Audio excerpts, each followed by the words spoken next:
ಹರೇ ಕೃಷ್ಣ.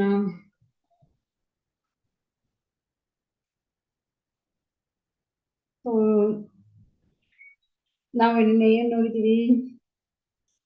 ಚಿತ್ರಕೇತುಗೂ ಪಾರ್ವತಿ ದೇವಿ ಶಾಪ ಕೊಡ್ತಾರೆ. ಯಾಕೆ ಶಾಪ ಕೊಡ್ತಾರೆ? ಅವ್ರು ಏನು ತಪ್ಪು ಮಾಡಿಲ್ಲ, ಬಟ್ ಅವ್ರು ಬಂದು ಅವ್ರು ಹೇಳಿದ್ದು ಇವ್ರು ತಪ್ಪಾಗಿ ಅಂಡರ್ಸ್ಟ್ಯಾಂಡ್ ಮಾಡ್ಕೊಂಡಿದ್ದಾರೆ ಅಷ್ಟೇ. ಸೊ ಅದಕ್ಕೆ ಅವರು ಕೋಪ ಪಟ್ಟು ಶಾಪ ಕೊಟ್ಬಿಡ್ತಾರೆ. ಸೊ ಇದೆಲ್ಲ ಏನು? ಭಗವಂತನ ಅನುಗ್ರಹವೇ. ಯಾಕಂದ್ರೆ ಒಂದು ಭಕ್ತ ಇಲ್ಲಿ ಭೌತಿಕ ಲೋಕದಲ್ಲಿ ಸಿಕ್ಕಾಕೊಂಡಿರ್ತಾರೆ. ಮತ್ತೆ ಆಕ್ಚುಲಿ ಅವರು ಸ್ವರ್ಗಲ್ಲಿ ಅಷ್ಟು ಸಂತೋಷಗಳು ಅನುಭವಿಸ್ಕೊಂಡು ಸುತ್ತಾಡ್ಕೊಂಡು ಎಷ್ಟೋ ಕೋಟಿ ವರ್ಷಗಳು ಇಲ್ಲಿ ಇರ್ತಾರೆ. ಸೊ ಅದಕ್ಕೆ ಅವ್ರನ್ನ ಓಕೆ ನಮ್ ಧಾಮಕ್ಕೂ ಕರಿಬೇಕು, ನಮ್ ಧಾಮಕ್ಕೆ ಅವ್ರು ಬರ್ಬೇಕು. ಭಗವಂತ ಏನ್ ಮಾಡಿದ್ದಾರೆ? ಈ ತರ ಒಂದು ಲೀಲೆ ಮಾಡಿಬಿಟ್ಟಿದ್ದಾರೆ. ಸೊ ಆಕ್ಚುಲಿ ಚಿತ್ರಕೇತು ಇಲ್ಲಿ ವಿದ್ಯಾಧರ ಲೋಕದಲ್ಲಿ ಒಂದು ದೊಡ್ಡ ರಾಜರಾಗಿರ್ತಾರೆ ಅಲ್ಲಿ. ಸೊ ಇವಾಗ ಅಷ್ಟು ಭಕ್ತಿ ಮಾಡ್ತಾರೆ, ಇಲ್ಲ ಅನ್ನಿಲ್ಲ. ಬಟ್ ಅವರು ಭಗವಂತನ ಬಗ್ಗೆ ಮತ್ತೆ ನೆನೆಸ್ಕೊಂಡು ಭಗವಂತ ಹತ್ರ ಹೋಗಬೇಕು ಅವರು ನೆನೆಸಿಲ್ಲ. ಸೊ ಅವ್ರು ಬಂದು ಮತ್ತೆ ಹಸುರನಾಗ ಹೋಗಬೇಕು ಇವಾಗ ಶಾಪ ಕೊಟ್ಬಿಟ್ಟಿದಾರಲ್ವಾ, ಯಾರು? ಪಾರ್ವತಿ ದೇವಿ. ಆತರ ಶಾಪ ಕೊಟ್ಟಿದ ಮೇಲ್ಗಡೆ ಆವಾಗ ಇವ್ರಿಗೆ ಏನಾಗ್ತಾ ಇದೆ? ನಾವು ಹೋಗಬೇಕು. ಅದಕ್ಕೆ ಅವ್ರು ಇಂದ್ರ ಹತ್ರ ಹೇಳ್ತಾರೆ, ಇಂದ್ರ ನನ್ನೇ ಬೇಗ ಸಾಯಿಸಿ. ವೃತಾಸುರ ಏನ್ ಹೇಳ್ತಾರೆ? ಒಂದು ಕೈ ಕಟ್ಟಾಗ್ತಾರೆ. ಮತ್ತೆ ಕಟ್ಟಾದ್ಮೇಲೆ ಇಂದ್ರ ಬಂದು ಒಂದು ಕೈ ಕಟ್ ಮಾಡ್ಬಿಡ್ತಾನೆ. ಮತ್ತೆ ಒಂದು ಭುಜ ಇಟ್ಕೊಂಡು ಜಗಳ ಮಾಡ್ತಾರೆ. ಮತ್ತೆ ಆ ಒಂದು ಭುಜಾನೇ ಕಟ್ ಮಾಡ್ಬಿಡ್ತಾರೆ. ಸೊ ಆವಾಗ ವೃತ್ತಾಸುರ ಏನ್ ಮಾಡ್ತಾರೆ? ಇಂದ್ರಾಣಿ ನುಂಗು ಬಿಡ್ತಾರೆ. ಸೊ ನುಂಗಿದ ಮೇಲ್ಗಡೆ ಆವಾಗ ಓಕೆ ಇವಾಗ ಇಂದ್ರ ಹೋಗ್ತಿದ್ದಾನೆ.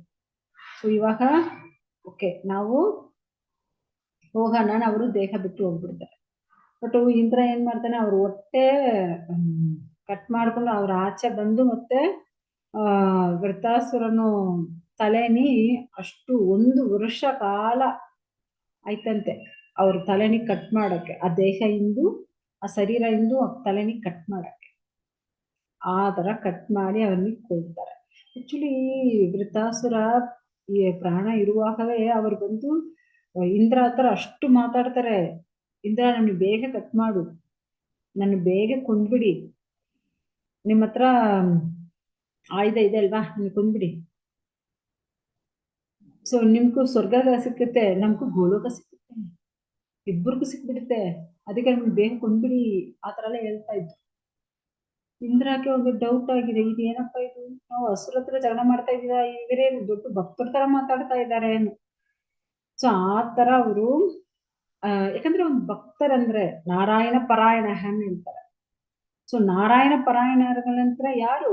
ನಾರಾಯಣ ಭಕ್ತರುಗಳು. ಆ ನಾರಾಯಣ ಭಕ್ತರುಗಳು ಯಾವಾಗ ಭೌತಿಕ ಲೋಕದಲ್ಲಿ ಇರಕ್ಕೆ ಇಷ್ಟಪಡಲ್ಲ. ಅವರು ಸ್ಟ್ರೈಟ್ ಭಗವಂತ ಲೋಕ, ಗೋಲೋಕ, ವೈಕುಂಠ ಹೋಗಬೇಕುನೇ ಅನ್ಕೊಳ್ತಾರೆ. ಅಲ್ಲಿ ಹೋಗಿ ಭಗವಂತ ಹತ್ರ ಸಂತೋಷವಾಗಿ ನಿತ್ಯ ಕೈಂಕರ್ಯ ಮಾಡ್ಕೊಂಡು ಸೇವೆ ಮಾಡ್ಕೊಂಡು ಭಗವಂತ ಹತ್ರ ಇರ್ಬೇಕು ಅಂತ ಅನ್ಕೊಳ್ತಾರೆ. ಈ ಭೌತಿಕ ಲೋಕದಲ್ಲಿ ಸುತ್ತಾಡಬೇಕು ಅವ್ರಿಗೆ ಇಷ್ಟ ಆಗೋದಿಲ್ಲ. ಓಕೆ. ಸೊ ಇವಾಗ ಅದಕ್ಕೆ ಏನ್ ಹೇಳಿದ್ದಾರೆ? ಪಾರ್ವತಿ ದೇವಿ ಶಾಪ ಕೊಟ್ಬಿಡ್ತಾರೆ. ಸೊ ಶಾಪ ಕೊಟ್ಟಿದ ಮೇಲ್ಗಡೆ ವೃತಾಸುರ ಸ್ಟೋರಿ ಸ್ಟಾರ್ಟ್ ಆಗುವಾಗ ಇಲ್ಲ ನಾವು ವೃತಾಸುರ ಸ್ಟೋರಿಗೆ ಹೋಗ್ಬಿಟ್ಟಿದ್ವಿ, ಅಲ್ಲೇ ಹೋಗ್ಬಿಟ್ಟಿದ್ವಿ. ಮತ್ತೆ ಇಲ್ಲಿ ಬಂದೇ ಇಲ್ಲ ಚಿತ್ರಕೇತು. ಓಕೆ, ಇವಾಗ ಚಿತ್ರಕೇತು ಸ್ಟೋರಿ ನೋಡೋಣ. ಸೊ ಪಾರ್ವತಿ ದೇವಿ ಏನ್ ಮಾಡ್ತಾಳೆ? ಈ ತರ ಶಾಪ ಕೊಟ್ಬಿಡ್ತಾರೆ.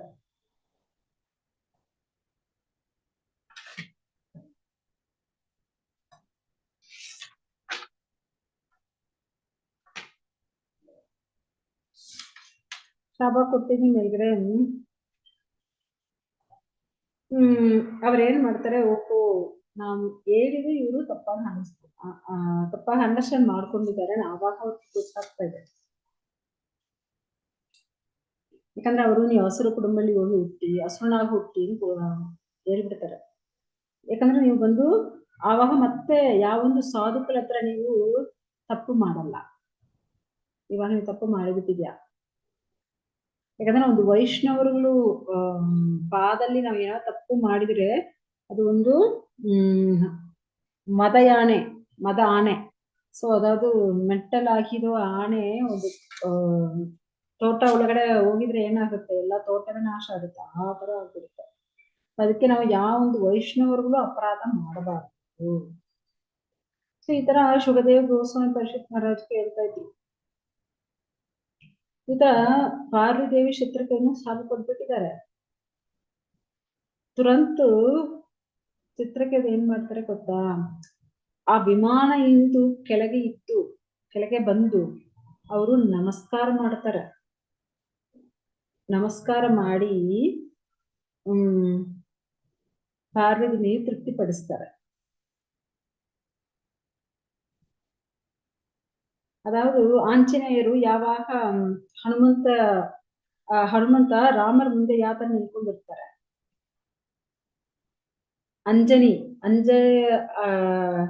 ಏನು ಅಂಜಲಿ ಹಸ್ತ ಅಂತ ಹೇಳ್ತಾರಲ್ವ. ಸೊ ಈ ತರ ಯಾವಾಗ ನಮಸ್ಕಾರ ಮಾಡ್ಕೊಂಡು ಈ ತರ ನಿಂತ್ಕೊಂಡಿರ್ತಾರೆ. ಸೊ ಆ ತರ ಇವ್ರು ಏನ್ ಮಾಡ್ತಾರೆ,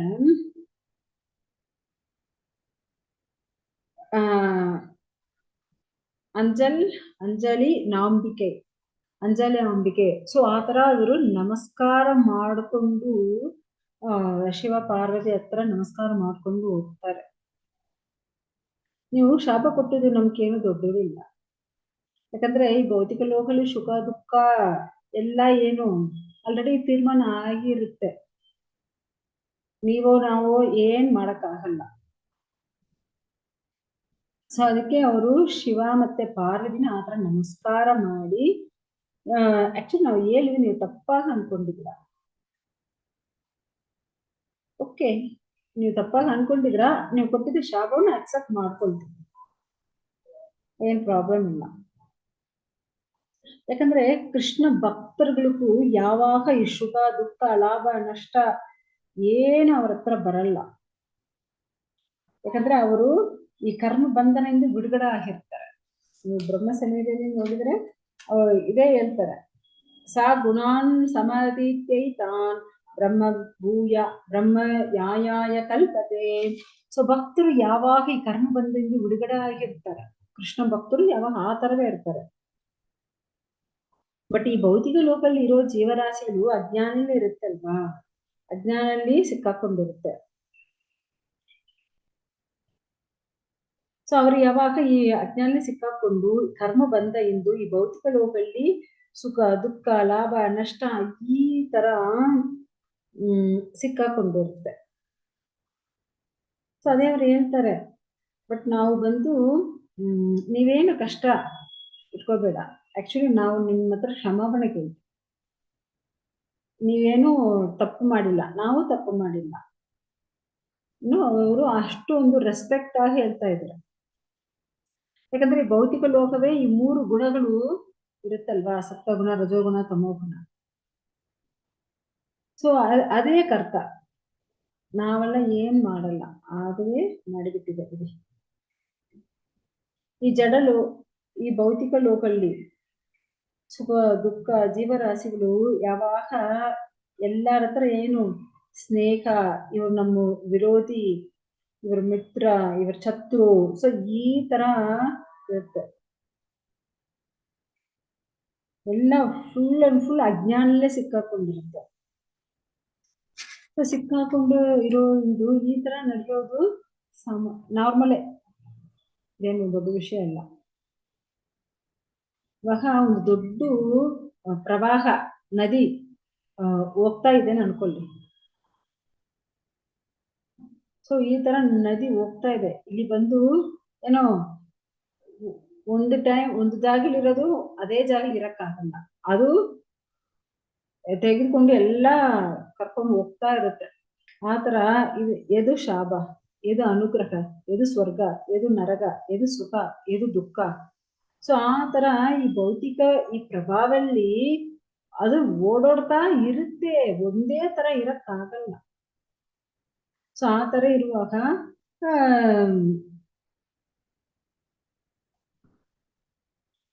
ಇದು ಬಗ್ಗೆ ನಿಮ್ ಪ್ರಾಬ್ಲಮ್ ಏನಿಲ್ಲ, ನಿಮ್ ತಪ್ಪು ಏನಿಲ್ಲ. ಯಾಕಂದ್ರೆ ಈ ಪೂರ್ತಿ ಪ್ರಪಂಚ ಎಲ್ಲ ಸೃಷ್ಟಿ ಮಾಡಿದ ದೇವೋತ್ತಮ ಪರಮ ಪುರುಷ. ಅವನೊಬ್ಬನೇ ಯಾವೊಂದು ಭೌತಿಕ ಕಲ್ಮಶ ಅವರ ಹತ್ರ ಇಲ್ಲ. ಬಟ್ ನಾವೆಲ್ಲ ಬಂಧಾತ್ಮಕಲ್ವಾ, ಈ ತರ ಬಂಧಾತ್ಮಕಲಿ ಭೌತಿಕಲ್ಲಿ ಸಿಕ್ಕಾಕೊಂಡಿರ್ತಾರೆ. ಈ ಬಂಧಾತ್ಮಕಲಿ ಅಜ್ಞಾನದಲ್ಲಿ ಸಿಕ್ಕಾಕೊಂಡು ಈ ತರ ಕಷ್ಟಗಳು ಅನುಭವಿಸ್ತಾ ಇರ್ತಾರೆ. ಆ ಮುಕ್ತಿ ಕೊಡುವ ಪರಮಾತ್ಮ ಮುಕ್ತಿ ಕೊಟ್ಟಿದ್ರೆ ಎಲ್ಲ ಹೋಗ್ಬಿಡ್ತಾರೆ. ಇಲ್ಲಾಂದ್ರೆ ಈ ಭೌತಿಕ ಲೋಕದಲ್ಲಿ ಸುಖ ದುಃಖ ನೋಡಿ, ಈ 3 ಗುಣಗಳು ಏನು ಸತ್ವಗುಣ ರಜೋಗುಣ ತಮೋ, ಈ ಗುಣಗಳಲ್ಲಿ ಸಿಕ್ಕಾಕೊಂಡು ಸುಖ ದುಃಖಗಳು ಅನುಭವಿಸ್ತಾ ಇರುತ್ತೆ. ಆ ಪರಮಾತ್ಮ ಒಬ್ಬನೇ ಏನ್ ಮಾಡ್ತಾನೆ, ಎಲ್ಲಾ ಜೀವರಾಶಿನ ಸಮವಾಗ ನಡೆಸ್ತಾನೆ. ಅವನೇ ಎಲ್ಲಾ ಜೀವರಾಶಿನ ಸಮವಾಗ ಪ್ರಿಯ ತೋರಿಸ್ತಾನೆ. ಯಾಕಂದ್ರೆ ಭಗವಂತನಕ್ಕೂ ಇವನ್ ವಿರೋಧಿ, ಇವನ್ ನಮ್ ಸ್ನೇಹಿತ, ಇವನ್ ನಮ್ ಬಂಧು, ಇವನ್ ಮಿತ್ರ, ಆ ತರ ಯಾವೊಂದು ಭೇದ ಭಾವ ಇಲ್ಲ ಆ ಭಗವಂತ ಹತ್ರ. ಸೊ ನಮ್ ಕರ್ಮ ಅನುಸಾರ ಪ್ರಕಾರ ಈ ತರ ಸುಖ ದುಃಖಗಳು ಅನುಭವಿಸ್ತಾ ಹೋಗ್ತಾ ಇರ್ತೀವಿ ನಾವು. ಆದ್ರೆ ಭಗವಂತ ಯಾರನ್ನೇ ಆತರ ನೆಗ್ಲೆಕ್ಟ್ ಮಾಡೋದೇ ಇಲ್ಲ, ದೂರ ಸಲ್ಲಿಸೋದೇ ಇಲ್ಲ. ಎಲ್ಲಾರನ್ನ ಅವರು ಯಾವೊಂದು ಭೇದ ಭಾವ ಬಿಟ್ಟು ಎಲ್ಲಾರನ್ನ ಅವರ ಮಕ್ಕಳ ತರ ನೋಡ್ಕೊಳ್ತಾರೆ.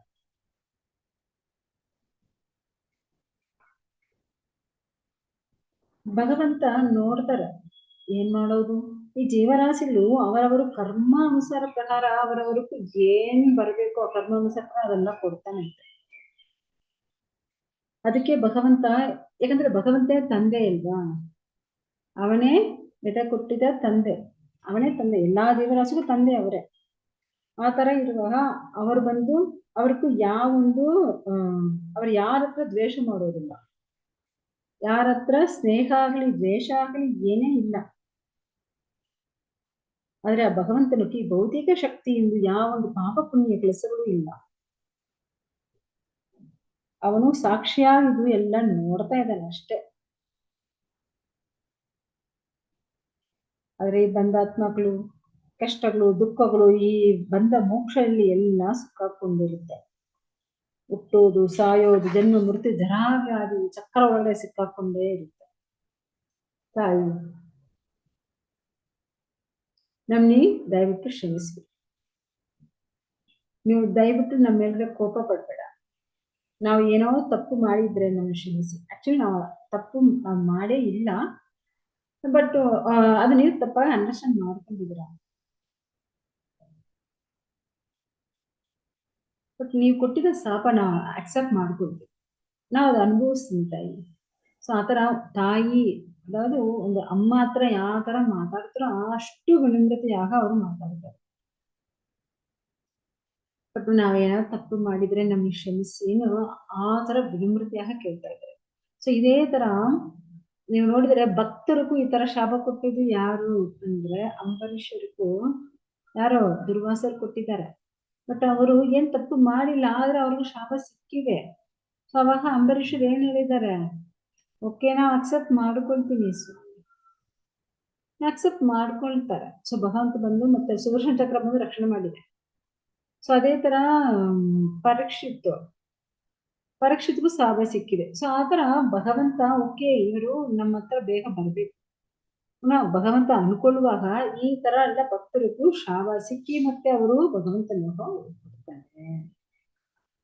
ಮತ್ತೆ ಇವಾಗ ಶುಭದೇವ್ ಗೋಸ್ವಾಮಿ ಪರೀಕ್ಷಿತ್ ಮಹಾರಾಜ್ ಹೇಳ್ತಾರೆ, ಓ ಪರೀಕ್ಷಿತ್ ಮಹಾರಾಜ ಈ ತರ ಮತ್ತೆ ಶಿವ ಮತ್ತೆ ಪಾರ್ವತಿ ಇಬ್ಬರನ್ನೇ ಆತರ ನಮಸ್ಕರಿಸಿ ಈ ತರ ತೃಪ್ತಿಪಡಿಸಿ ಮಾತಾಡ್ಬಿಟ್ಟು ಚಿತ್ರಕೇತು ಏನ್ ಮಾಡ್ತಾರೆ, ಆ ವಿಮಾನಲ್ಲಿ ಏರಿ ಅವರು ಹೋಗ್ಬಿಡ್ತಾರೆ.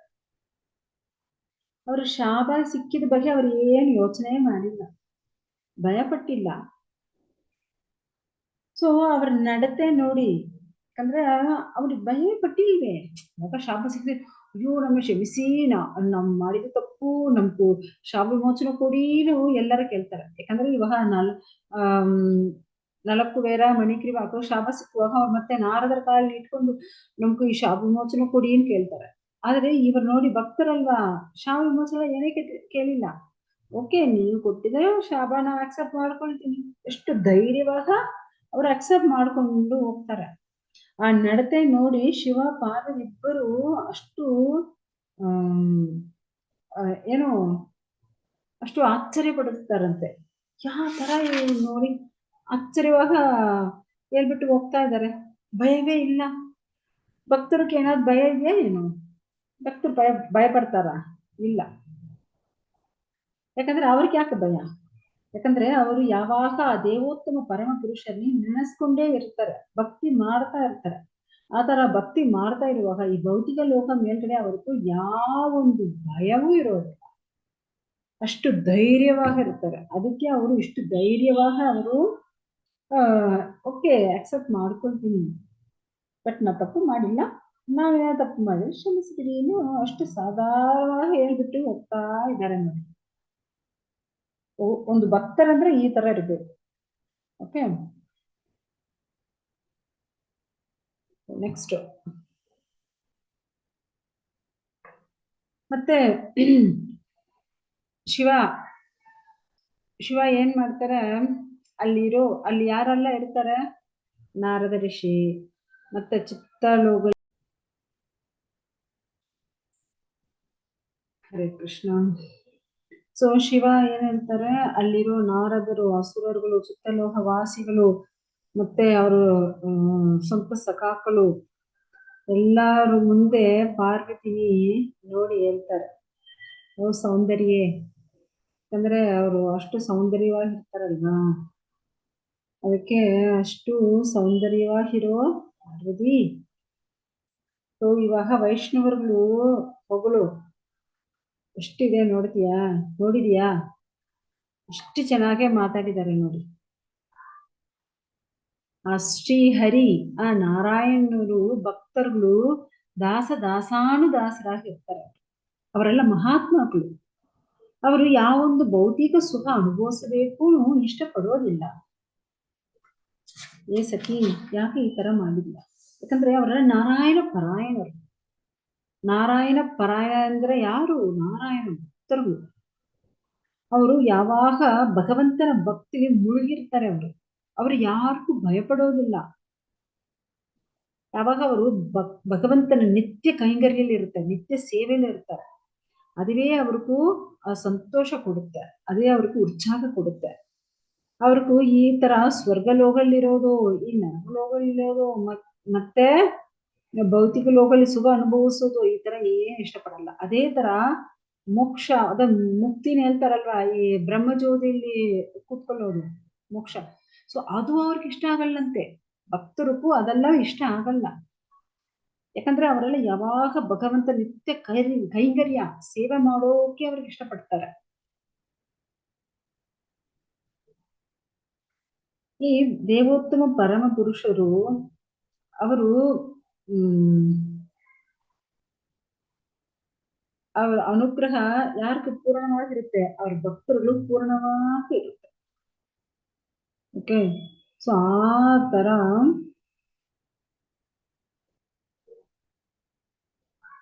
ಸೊ ಭಗವಂತ ಏನ್ ಮಾಡ್ತಾರೆ, ದೇಹಿನ ಈ ಭೌತಿಕ ಪ್ರಪಂಚ ಸೃಷ್ಟಿ ಮಾಡ್ತಾರೆ. ಸೊ ಆ ತರ ಸೃಷ್ಟಿ ಮಾಡುವ ಈ ತರ ಜೀವರಾಶಿಗಳು ಈ ತರ ಕರ್ಮ ಬಂದಲ್ಲಿ ಬರ್ತಾರೆ. ಆದ್ರೆ ಬಟ್ ಆ ನಾರಾಯಣ ಪರಾಯಣர்கள் ಇರ್ತಾರಲ್ವಾ, ಅವ್ರಿಗೂ ಈ ತರ ಈ ಎರಡುಗಳೆಲ್ಲ ಅವ್ರ ಹತ್ರ ಹೋಗಲ್ಲ.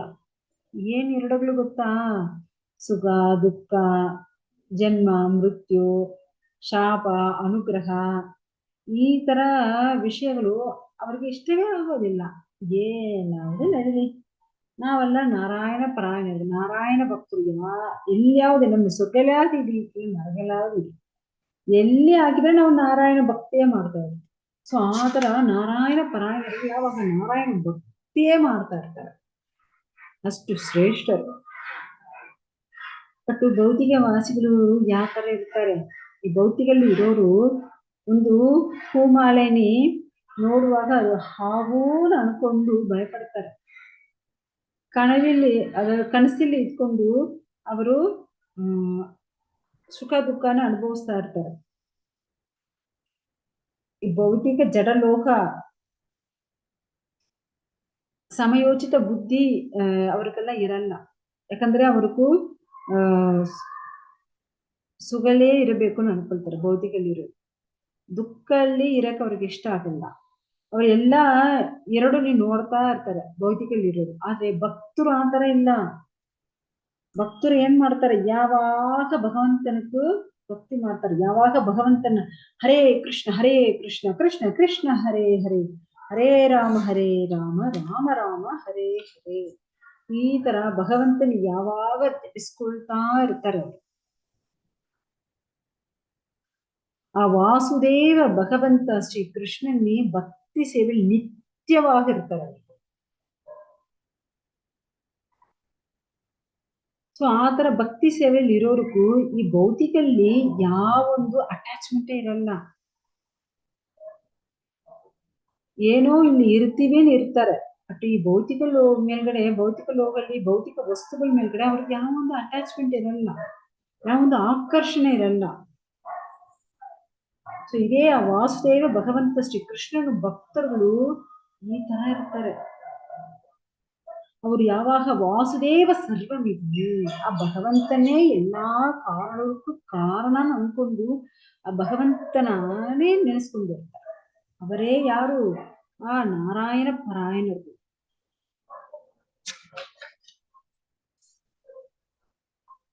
ನಾವಾಗಲಿ, ಯಾರು ಶಿವ ಹೇಳ್ತಾರೆ, ನಾವಾಗಲಿ ಬ್ರಹ್ಮ ಆಗಲಿ ಅಶ್ವಿನಿ ಕುಮಾರರುಗಳಾಗಲಿ ನಾರದರಾಗಲಿ ಬ್ರಹ್ಮನು ಪುತ್ರಗಳಾಗಿರೋ ಈ ಮಹರ್ಷಿಗಳಾಗಲಿ ದೇವರುಗಳಾಗಲಿ ಎಲ್ಲ ಭಗವಂತ ದೇವೋತ್ತಮ ಪರಮ ಪುರುಷ ಸ್ವಯರೂಪ ಎಂದು ಆ ಭಗವಂತ ಸ್ವಯರೂಪಲ್ಲಿ ಬಂದು ಲೀಲೆ ಮಾಡುವಾಗ ಯಾರಿಗೆ ಗೊತ್ತಾಗೋದಿಲ್ಲ, ಯಾರು ಅಂಡರ್ಸ್ಟ್ಯಾಂಡ್ ಮಾಡ್ಕೊಳ್ಳಕ್ ಆಗಲ್ಲ, ಯಾರಿಗೂ ಗೊತ್ತಾಗುತ್ತೆ.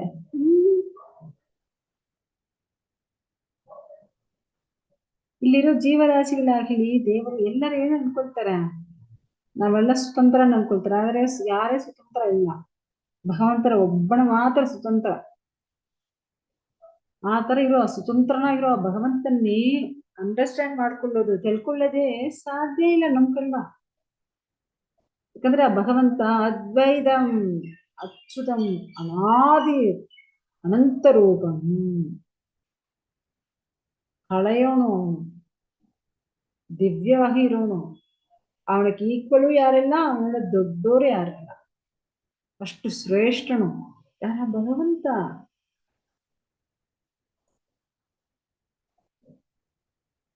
ಸೊ ಈ ತರ ಭಕ್ತರುಗಳು ಇರ್ತಾರೆ.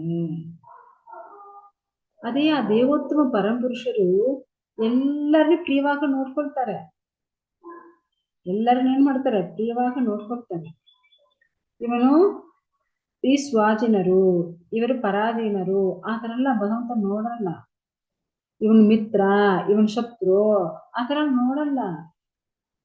ಭಗವಂತ ಆ ಶ್ರೀಹರಿ ಏನ್ ಮಾಡ್ತಾನೆ, ಎಲ್ಲರೂ ತಮ್ಮ ಮಕ್ಕಳ ತರ ನೋಡ್ಕೊಳ್ತಾನೆ. ಎಲ್ಲರೂ ಆ ಭಗವಂತನಿಗೂ ಪ್ರಿಯವೇ.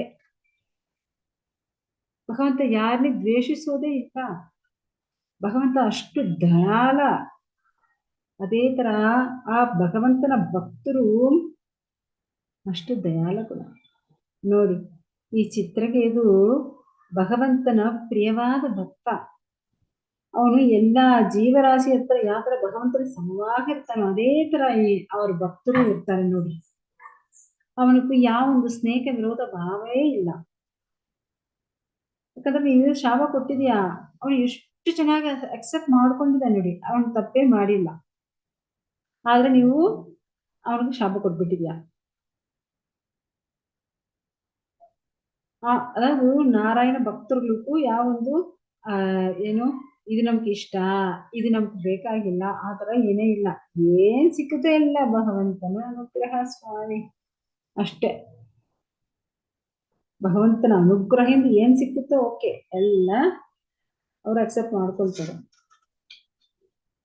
ಎಲ್ಲಾನ ಅವರು ಸಮವಾಗಿ ಭಾವಿಸ್ತಾರೆ, ಅಷ್ಟು ಶಾಂತರಾಗಿರ್ತಾರೆ ಅವರು. ನೋಡಿ ಭಗವಂತ ಶಿವ ವೈಷ್ಣವರ ಬಗ್ಗೆ ಎಷ್ಟು ಚೆನ್ನಾಗಿ ಅವರು ಹೇಳ್ತಾ ಇದ್ದಾರೆ ನೋಡಿ.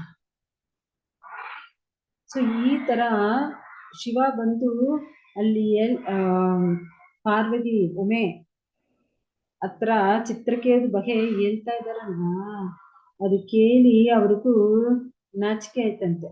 ಓಹೋ, ನಾವೇನು ಈ ತರ ತಪ್ಪು ಮಾಡಿಬಿಟ್ಟಿದೀವಿ, ಈ ತರ ಅವ್ರಿಗೂ ಶಾಪ ಕೊಟ್ಬಿಟ್ಟಿದೀನಿ. ಇವಾಗ ಒಂದು ಭಗವಂತನ ಭಕ್ತರ ಬಗ್ಗೆ ಅವರು ಅಂಡರ್ಸ್ಟ್ಯಾಂಡ್ ಮಾಡ್ಕೊಂಡಿದ್ದಾರೆ. ಸೊ ಇಲ್ಲಿ ನೋಡಿ, ಅವ್ರು ಏನ್ ಮಾಡಿದಾರೆ, ಭಯ ಪಟ್ಟಿದಾರ? ಇಲ್ಲ, ಭಯವೂ ಪಟ್ಟಿಲ್ಲ, ಮತ್ತೆ ಅವರು ಕ್ಷಮಾಪಣೆನೂ ಕೇಳ್ತಾ ಇದ್ರು. ಸೊ ಅವ್ರಿಗೆ ಎಷ್ಟು ರೆಸ್ಪೆಕ್ಟ್ ಕೊಟ್ಟಿದ್ದಾರೆ.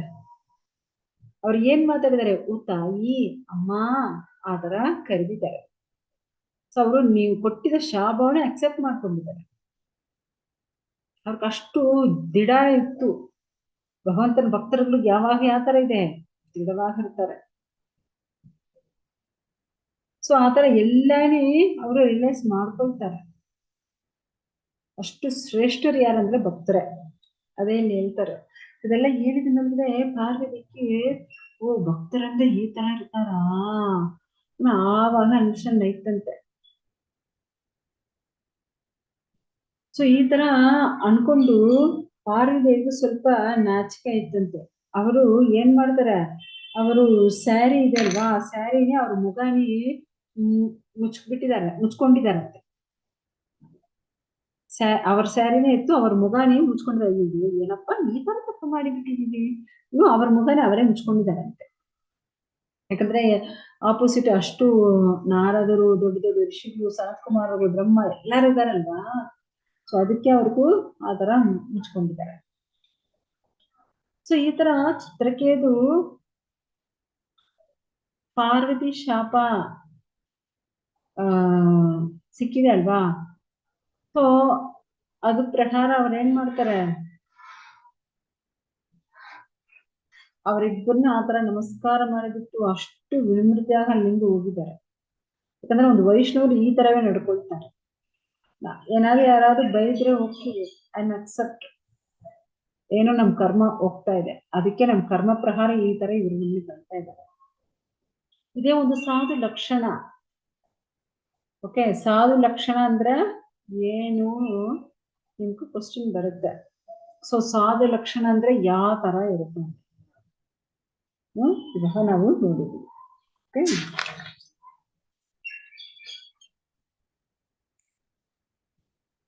ಸೊ ಇವಾಗ ಆ ತಾಯಿ ದುರ್ಗೆ, ಆ ಭವಾನಿ ಈ ತರ ಶಾಪ ಕೊಟ್ಟಿದ್ದೀನಿ ಅಂದ್ರೆ ಚಿತ್ರಕೇದು ಒಂದು ಅಸುರ ರೂಪದಲ್ಲಿ ಹುಟ್ಟುತ್ತಾರೆ. ಸೊ ಎಲ್ಲಿ ಹುಡ್ತಾರೆ ಅಂದ್ರೆ ಅವರೇ ದ್ವಷ್ಟ ಯಜ್ಞ ಮಾಡ್ತಾರಲ್ವಾ, ಆ ಯಜ್ಞ ಇಂದು ಒಂದು ಅಸುರ ಬರ್ತಾನಲ್ವಾ, ವೃತಾಸುರ, ಅವರೇ ಈ ಚಿತ್ರಕೇದು ಈ ತರ ಶಾಪ ಸಿಕ್ಕಿದೆ ನಿಮಗೆ. ಅವರೇ ಇವಾಗ ಏನೋ ಒಂದು ಅಸುರನಾಗ ಅಲ್ಲಿ ವೃತಾಸುರನು ಆಚೆ ಬಂದಿದ್ದಾರೆ ಯಜ್ಞೆಯಿಂದ. ಸೊ ಓ ಪರೀಕ್ಷಿತ್ತು ನೋಡಿ, ಈ ಚಿತ್ರಕೇತು ಎಷ್ಟು ಶ್ರೇಷ್ಠ ಭಕ್ತನೋ ಅದೇ ತರ ವೃತಾಸುರನ ಹುಟ್ಟಿದಾರಲ್ವಾ, ಅವನ ಅಸುರ ಹುಟ್ಟಿದನಲ್ವೇ ಅವನು ಅದೇ ಭಕ್ತಿಯಲ್ಲಿ, ಅದೇ ಭಕ್ತಿ ಭಾವದಲ್ಲಿ ಇದ್ದಾನೆ. ಇದ್ರ ಬಗ್ಗೆ ಆಲ್ರೆಡಿ ನಿಮ್ಗೂ ಹೇಳಿಬಿಟ್ಟಿದ್ದೀನಿ. ಸೊ ಈ ಚಿತ್ರಕೇತು ಬಗ್ಗೆ ಯಾರೆಲ್ಲ ಕೇಳ್ತಾರೋ, ಯಾಕಂದ್ರೆ ಚಿತ್ರಕೇತು ಒಂದು ದೊಡ್ಡ ಭಕ್ತರು, ಮಹಾತ್ಮ ಅವರು. ಈ ಚಿತ್ರಕೇತು ಬಗ್ಗೆ ಈ ಕಥೆನ ಯಾರೆಲ್ಲ ಕೇಳ್ತಾರೋ ಅವರೆಲ್ಲ ಶುದ್ಧ ಭಕ್ತರಾಗ್ತಾರೆ. ಅದು ಒಂದು ಶುದ್ಧ ಭಕ್ತರು ಬಾಯಿಂದ ಕೇಳಿದ್ರೆ ಅವ್ರ ಈ ಭೌತಿಕ ಬಂಧ ಇಂದು ಬಿಡುಗಡೆ ಆಗ್ತಾರೆ. ಅವ್ರಿಗೆ ಭೌತಿಕ ಬಂಧನ ಸಿಕ್ಕಾಕೊಳ್ಳೋದಿಲ್ಲ.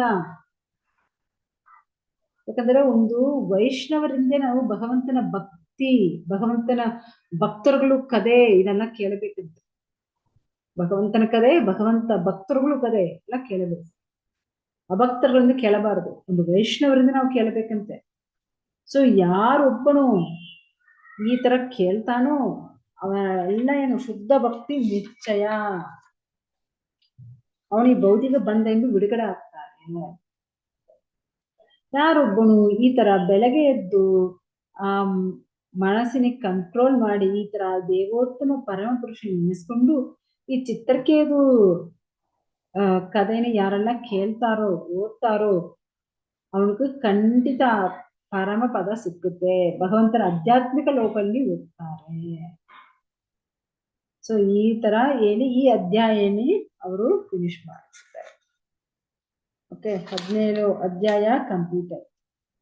ನಾಳೆ ನಾವು 18 ಅಧ್ಯಾಯ ನೋಡೋಣ. ಓಕೆ, ತಿಥಿ ಮಕ್ಕಳು ಇದೆಲ್ಲ ನಾವು ನೋಡಿ ಅವ್ರ ಮೊಮ್ಮಕ್ಕಳು ಯಾರು ಇದೆಲ್ಲ ನಾವು ನೋಡ್ಬೇಕು. ನಾಳೆ ನೋಡೋಣ. Hare Krishna. Any questions, any doubts ಮಾತಾಡಿ.